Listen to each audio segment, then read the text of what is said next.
yeah, some of you probably heard me tell this story before. We went over to Panama, and so I have this picture here, and you can just kind of see what it is. It's a group picture.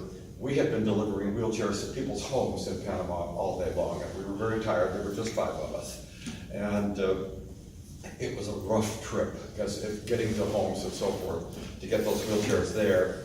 And we ended up in a leper colony at the end of the day. It was about 5:30 in the afternoon, so it was late, we were kind of tired, and it was a couple. She had lost her leg, her husband had lost both legs, and so we had 2 wheelchairs for them to help them out.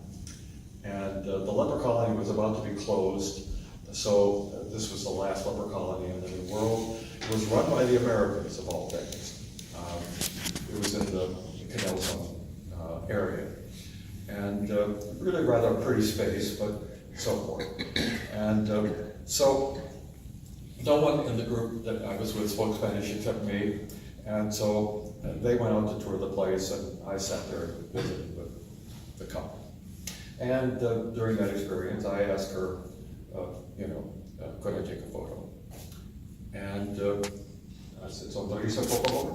And she said, "Smile, please smile." And she said, "No, I never smile." Okay. They came back in, we visited them, they went back out. So I said, "Por qué no sonrisa? Why don't you smile? Esta enferma es social, ¿por qué no sonrisa? Why don't you smile?" And she said, "There's never been anyone here to talk to about that.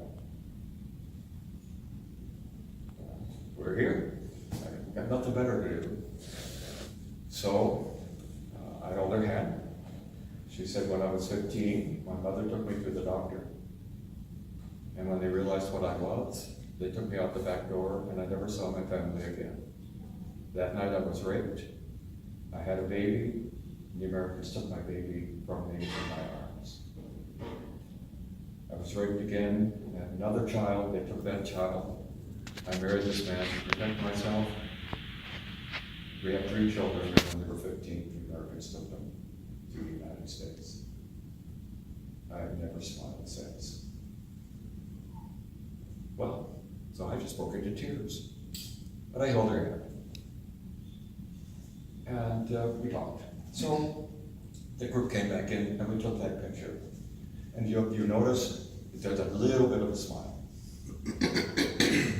Because what I told her was, look, when you get out of here, I know you're terrified about leaving here because this is where you've lived for 40 years. But you'll be free. No one will control you. Find the internet. Find your children. They're looking for you. I heard last year from a social worker that she had done that, and her 3 children had been to Panama. You can change people's lives with the simplest phrases, things that you do. Just you and me. They get in situations where they can make a real difference. But the reality is, any kind of a difference that you make in your own community. We do a scholarship program for inner city kids. The schools we work with in East Fort Worth, whenever you see the list of non-performing schools, you're going to see ours. It just seems to be our record of where we are. The schools are performing really pretty well, but the struggle that we have with the current of the families and so forth, and their diets and so forth, we have hungry kids coming to school and so forth. So our club, the district that our club serves, represents 60% of the poverty in 57 million.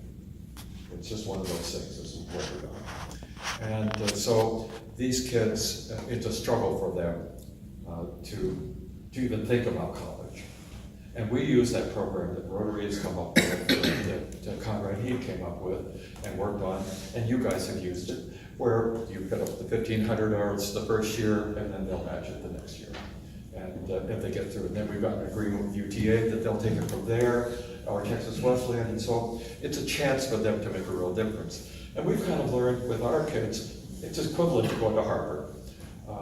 For them to get there. And it's not the easiest thing. We have to assign a Rotarian to each kid. You're never sure whether, because to follow through, we give them the scholarship, but you don't know if it's gonna work out. But you do what you can with that, and you watch that. They come to my house, we do a big club interview, about 15, 20 Rotarians are there. There'll be a crowd of them there because they come with their parents or guardians or a teacher. They come with an adult for the final interview. They think it's a selection process, we're gonna pick everybody there, but you don't tell them that. They go through that whole, oh, am I gonna get it? And then of course they're gonna get it. But, because we've already done a screening at the school. But parents will frequently just go completely crazy. So we had this one kid, Eric, from Poly High School, and when he came for his interview at the school, he said, people like me don't go to college. We don't. Yeah, I'd love to go, but you know, this is a silly interview. People like me don't go.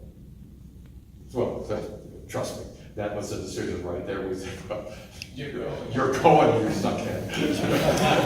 You know, and so his mother came, and then he said, and if I come to the interview, my mother will be upset because she doesn't speak any English. I said, well, trust me, we can handle that. We'll take care of it. Don't worry about it. And so I think you were in the big interview with her. You took care of the Spanish for that one, and then we took care of the Spanish in the other. So we keep them in separate rooms and so forth. Took care of that. But afterwards, she gave me a big hug, and she said, you know, my boy is going to college. He will be the first in the history of our family, ever.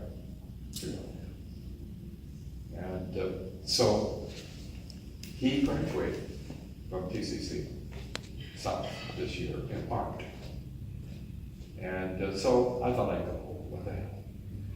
And when he got it, he stood and he said, I know for most of you it doesn't mean anything, but Rotary, who I never heard of, made me a college graduate. And I thought, yeah, that's kind of what it's all about. You guys do the same thing. Your scholarship program is exactly the same. It excites me and it thrills me that other clubs are doing the same kind of thing. I don't know if any of this is of interest to you, what we're talking about, but I can just tell you that these kinds of people have made a huge difference in my life. I've been very fortunate, and I'll wrap it up with this. I was, 1,000 years ago, they used to call them Rotary Fellows. They were the international, what became the ambassadorial scholar. I went to New Zealand, and the money was so long ago, by the way, that the money was sent to you by mail. The money for my return trip didn't come until after I had left. So I had to work my way home.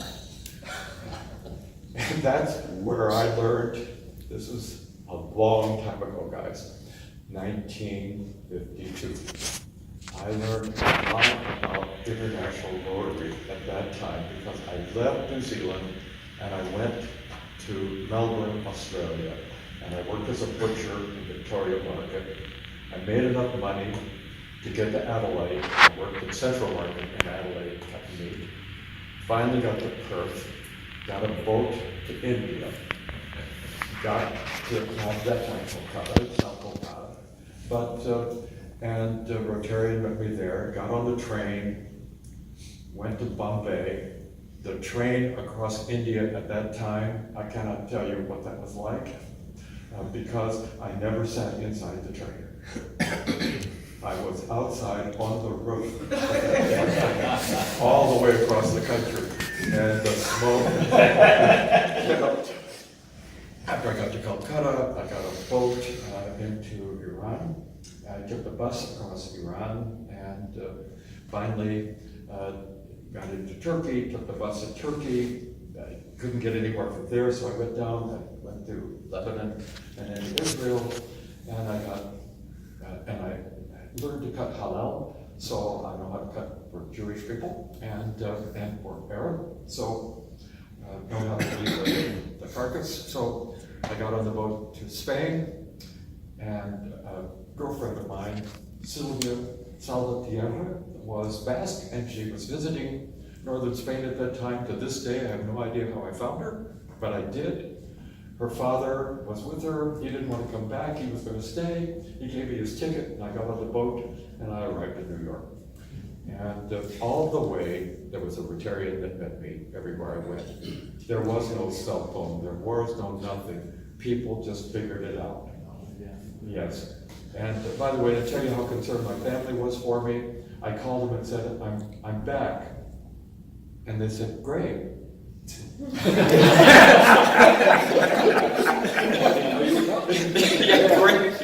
Where have you been? So we never even actually talked about it. I thought, well, good for you. And I just tell you that as this. I'm the youngest of 17, and the only boy. And so I didn't know we had an indoor bathroom until I was 11. Because it was a secret room, it's where the girls were. But the point I'm making is, Rotary gave me a whole new vista of the world, and it made me feel like a citizen of the world, humble, and very grateful for all the opportunities. So today, the reason I'm telling you all of this is there's a new high school opening in Kenya, and it will be the Robert Geisel High School. Robert was my son, and he was fond of Kenya, and he has lived there for some years. He died a number of years ago, but we finally finished the high school for him. It's in Asumbi in Kenya, and in the Nyanza province. So I hope this has been of some interest to you. We hope to see you at our Peace Council. Thank you.